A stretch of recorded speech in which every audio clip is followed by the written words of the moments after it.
Thousands of Americans began protesting as early as 1962, 1963 against the war in Vietnam. Those marches increased up until 1968 when tens of thousands of people gathered in Washington.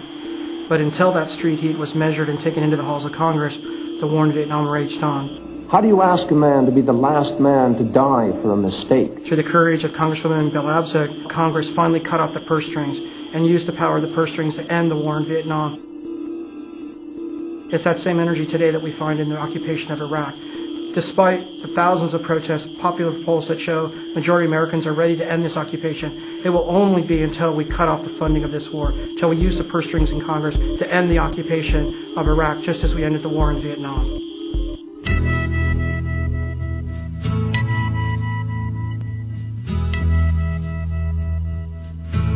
Give us a real debate. Don't bring this piece of garbage to the floor. This is not honoring our troops. We're doing them a disservice. You are politicizing this war, and it is wrong. Congressman Jim McGovern from Worcester, Massachusetts, introduced H.R. 4232, which was to begin the process to use the purse strings to cut off funding for the war in Iraq, to begin a swift withdrawal of our military, and to stop the military occupation of Iraq.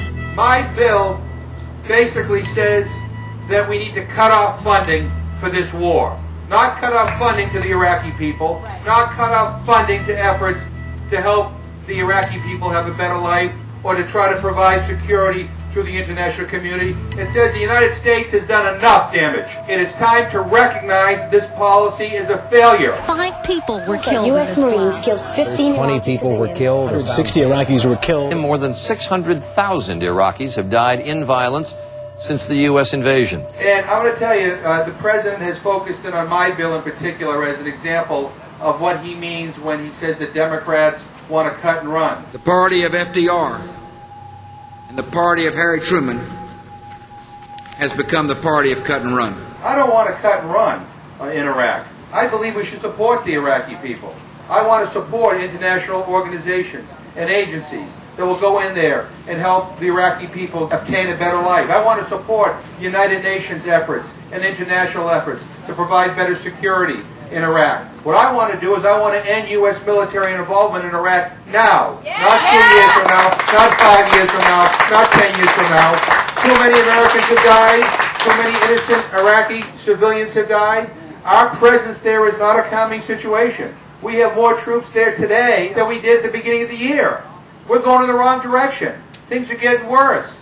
Even our generals are saying that our occupation of this country is used as a recruiting tool by insurgents to get people to fight against us. We have lost any popularity contest in Iraq. The majority of Iraqis want us out. We want the immediate removal of all the occupation power. Our standing in the international community has never been lower than it is right now. And I'm going to tell you, we have now created a situation where there is a civil war in Iraq. Many believe that the civil war that everybody's been fearing has finally arrived.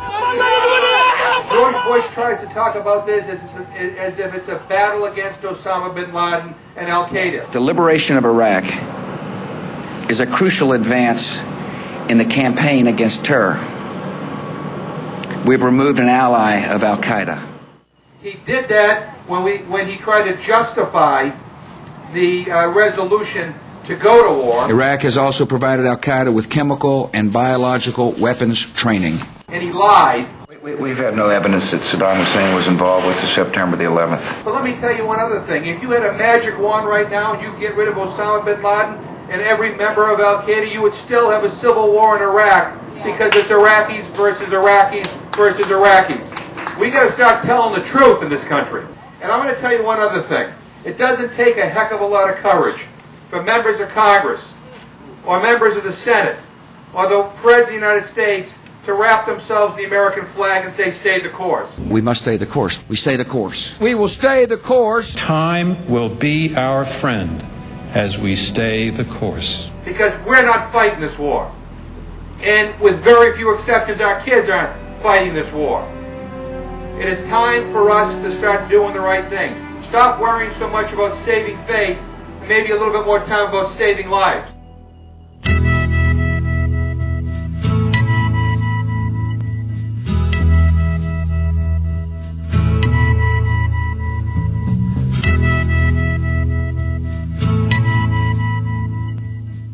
For many of us in Progressive Democrats of America, we follow a rich tradition.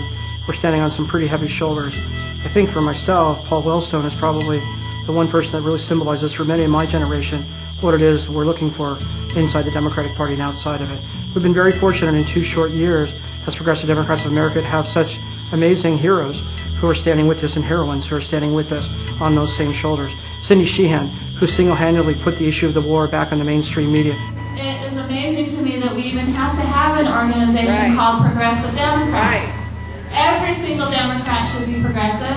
Every single Democrat should be opposition to the war crimes and the war criminals. We're very proud that in Congress, some of the most outspoken leaders and the issues that have united Progressive Democrats have stood with Progressive Democrats of America. John Conyers, who stood with us in Ohio and who stood with us in the After Downing Street minutes, who's talking about real oversight investigation, have Congress assume its role of accountability. We know that we were told one thing in America, but in London, they were planning a war all the time. The 2 co-chairs of the Progressive Caucus, led by Barbara Lee, who was one of the few Americans and few Congress members who had the courage to speak out when this war began. The PDA, all around the country, as you know, is working very hard to take back our country in the name of democracy, and that's what this is all about. In addition to Congressman Conyers and Representative Barbara Lee, one of the members who really stood up and organized the Out of Iraq Caucus, who's also a member of our National Advisory Board, is Maxine Waters. Congresswoman Maxine Waters has been one of those voices from the beginning who's spoken out against this war and has organized members of Congress to join the Out of Iraq Caucus. It's a trap.